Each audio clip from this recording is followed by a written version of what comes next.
Hello bachcho, let us read this given question. So the given question says that an alpha particle with kinetic energy T alpha is equals to 7 MeV is scattered elastically by an initial stationary lithium nucleus. Find the kinetic energy of the recoil nucleus if the angle of divergence of the two particles is theta is equals to 60 degree. Take the masses of alpha particle and the lithium as small m and capital M respectively.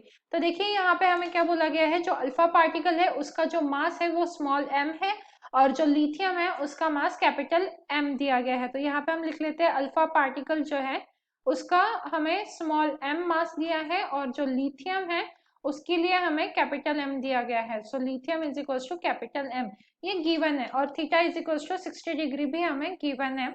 And T alpha मतलब क्या है, kinetic energy 7.0 MeV दिया है, ये kinetic energy है। तो अब पहले हम थोड़ा सा इक्वेशन समझ लेते हैं। जो हमारा अल्फा पार्टिकल है जिसे हम He42 भी बोलते हैं, ये जो है वो अल्फा पार्टिकल है। ये क्या कर रहा है, ये v वेलोसिटी से जा रहा है। लेट सपोज इसका मोमेंटम यहाँ पे है pi, ठीक है, इनिशियल मोमेंटम। ये किससे टकराने वाला है, लिथियम से टकराने वाला है। ये हमारा लिथियम है जो स्टेशनरी पे है, अभी रेस्ट है, तो इसीलिए v इज इक्वल टू 0, इसकी कोई वेलोसिटी नहीं है, ठीक है। तो ये जो है अल्फा पार्टिकल ये v वेलोसिटी से मूव कर रहा है और ये किसे टकराने वाला है, लिथियम को टकराने वाला है। अब टकराने के बाद क्या होगा, ये जो लिथियम है वो जाएगा, ये हमारा केस 1 हो गया, ठीक है। केस 1 इसे हम लिख सकते हैं बिफोर हिटिंग, बिफोर हिटिंग। अब हम केस 2 की डायग्राम ड्रॉ कर लेते हैं जो हो जाएगा आफ्टर हीटिंग। तो ये हो गया हमारा लिथियम, ठीक है। लिथियम क्या होगा, सीधा जाएगा और जो अल्फा पार्टिकल है वो 60 डिग्री से ऊपर जा रहा है। ये हो गया हमारा अल्फा पार्टिकल। यहाँ पे अल्फा पार्टिकल जा रहा है हमारा 60 डिग्री से इंक्लाइन पोजीशन पे with the momentum let suppose P1, और जो लिथियम है वो स्ट्रेट जा रहा है विद द मोमेंटम P2। तो ये हो गया हमारा आफ्टर हीटिंग या आफ्टर कोलिजन भी आप लिख सकते हो। तो ये हो गया हमारा आफ्टर हीटिंग। अब क्या करेंगे, हम कंजर्वेशन ऑफ मोमेंटम अप्लाई करेंगे। तो अगर कंजर्वेशन ऑफ मोमेंटम यहाँ पे हम अप्लाई करते हैं, कंजर्वेशन ऑफ मोमेंटम, तो जो इनिशियल मोमेंट है that must be equal to final momentum. तो इनिशियल मोमेंटम हमारा Pi है is equal to final momentum क्या हो जाएगा, देखिए ये P1 प्लस P2। तो हमारा P1 प्लस P2 ये हमारा फाइनल मोमेंटम है। तो P1 प्लस P2 हमारा फाइनल आ गया। अब इसे क्या कर देंगे, हम इक्वेशन 1 सब्स्टिट्यूट कर देंगे। अब काइनेटिक एनर्जी की बात करते हैं जो हमें दिया है T अल्फा से, ठीक है। वो किसके इक्वल आ जाएगी, P initial square divided by twice of small m।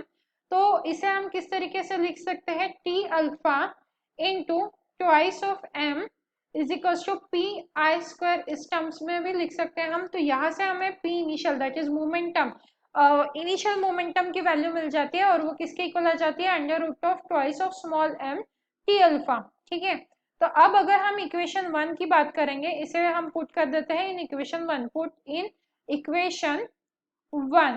तो हमारी इक्वेशन 1 क्या हो जाएगी, under root of twice m T alpha is equal to P1, यहाँ पे आ जाएगा हमारा P1 प्लस P2। तो ये हमारी इक्वेशन 2 हम सब्स्टिट्यूट कर देते हैं। अब क्या करेंगे, यहाँ पे स्क्वायरिंग कर लेते हैं both side. On squaring both side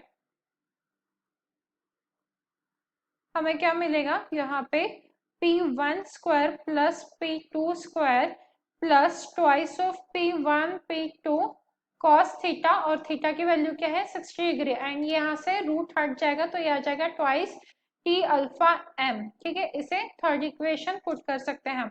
अब कंजर्वेशन ऑफ एनर्जी अगर हम यहाँ पे अप्लाई करें, सो कंजर्वेशन ऑफ एनर्जी, तो हमें क्या मिलेगा यहाँ पे P1 square divided by twice m plus यहाँ पे P2 square divided by twice capital M is equal to क्या आ जाएगा, हमारी kinetic energy that is T alpha.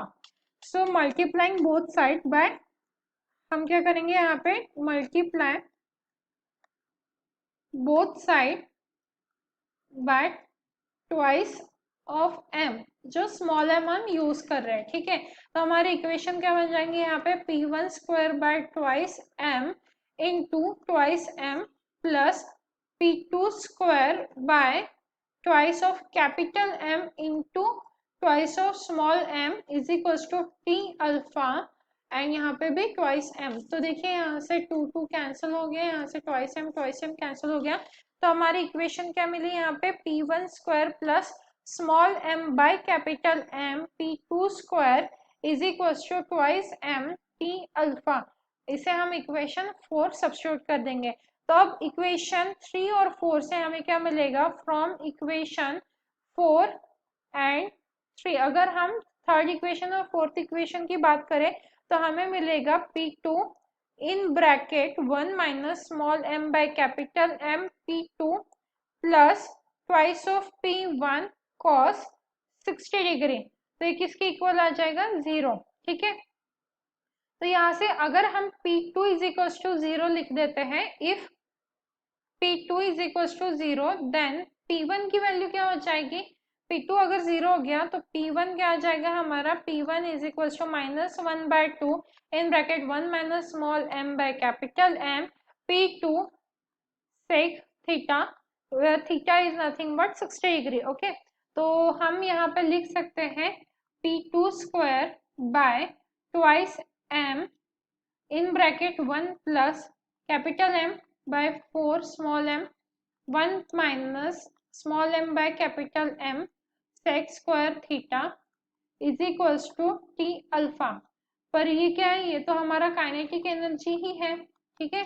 तो क्या लिख सकते हैं हम यहाँ से, v2 square upon twice m is equals to t alpha divided by 1 plus capital M minus small m whole square divided by 4m capital M cos square theta.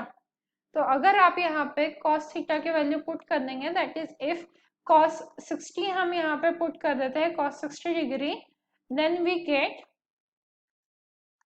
Put cos 60 degree, then we get, हमें क्या मिलेगा, हमें यहाँ पे answer मिल जाएगा, that is 6m EV। So this is the final answer, that is 6m EV. So I hope you understood this solution. All the best.